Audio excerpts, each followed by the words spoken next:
Now, the consumer price inflation rate dropped slightly to 7.2% in December. It's the second drop in as many months. To discuss this further, I am joined by Efficient Group economist, Mr. Dawie Roodt. Mr. Roodt, thank you very much for your time here on eNCA. So before we discuss the fact that you've made comments that you think that the life we're living right now in South Africa is probably going to trigger a riot or riots, just tell me in terms of the fact that we've seen, this rate go down twice in 2 consecutive months. Can we be positive that maybe the Reserve Bank Governor, Lesitsha Kganyago, could give us good news next week, or should we not be that hopeful? Well, it depends on whether you owe money or whether you've got savings. That really depends on whether it's going to be good news. There is some good news, certainly. The good news is that the inflation rate is coming down. I suspect it will continue to go down for various reasons. And I think the Reserve Bank, however, will still continue to increase interest rates. So I expect another increase in interest rate next month. Or next week, rather. But this time, I think it's probably going to be around about 25 basis points. I actually hope for a 50 basis points, but at 25 basis points, I think is probably what the move is going to be. But expect another one after that as well. But I do believe that we are close to that upper turning point as far as inflation is concerned, and also as far as interest rates are concerned. So the worst is certainly behind us. That is the good news. One or two things that I am concerned about a little bit is that the so-called core inflation or underlying inflation seems to be going up, or is still relatively strong. I'm a little bit concerned about that.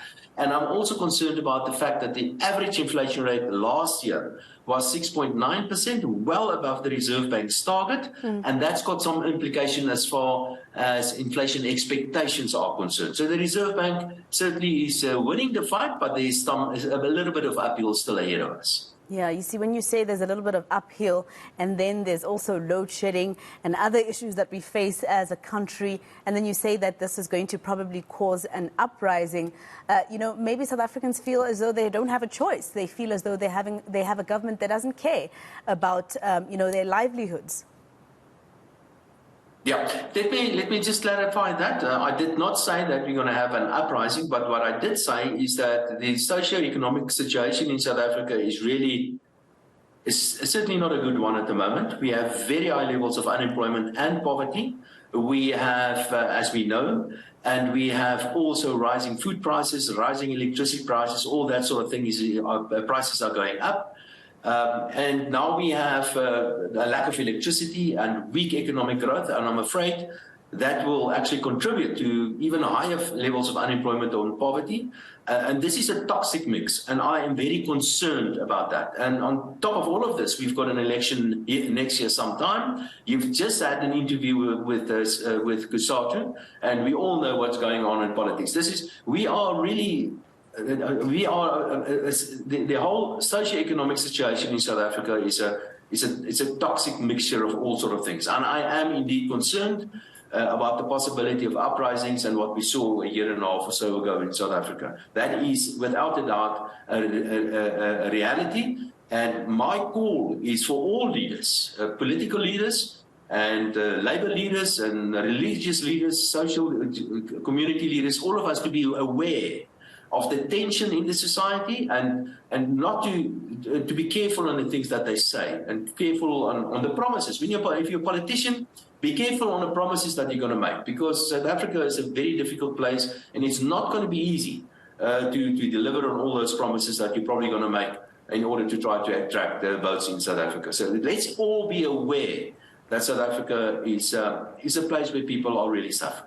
And I mean, when you say making promises, etc., there are some things that, were not really our own doing. When you look at the conflict between Russia and Ukraine, that also affected Europe as well. There's also an energy crisis there, etc., with, for instance, people in Britain saying that they're paying too much for power, etc. And you're talking about promises here in South Africa. We have the largest representation at WEF in terms of the African continent. What are you hoping that representation can come back with to possibly help us out of the woods, or can they even? You're talking about what presentation? The representation that we have at WEF. Oh, well, World Economic. I'm afraid that the World Economic Forum, I'm afraid we're probably wasting our time there. Oh. Remember, the World Economic Forum is a place where you showcase your country. It's a place where you walk around and you brag with everybody. and they try to get potential investors in South Africa. I don't think we should be there. I think it was a good idea that the president did decide not to go to Davos. I think it's wrong for the Minister of Finance to be there at all. I think he should be in South Africa and try to fix the problems that we have in South Africa. The investors are going to ask us questions, and they're going to say silly things like we're going to fix the electricity problems in South Africa in 1 or 2 years, because that's what they have been saying. It's not possible to fix it in 1 or 2 years. We're going to lie to potential investors. What we need to do is come back to South Africa, put the correct measures in place, and go back next year and tell them we have already put the correct measures in place, and this economy is ready to start growing and ready to start accepting international investors. We're not there. So I don't think we should have gone. All right. Well, thank you very much, Mr. Roodt, for your time here on eNCA. That was Efficient Group economist Dawie Roodt.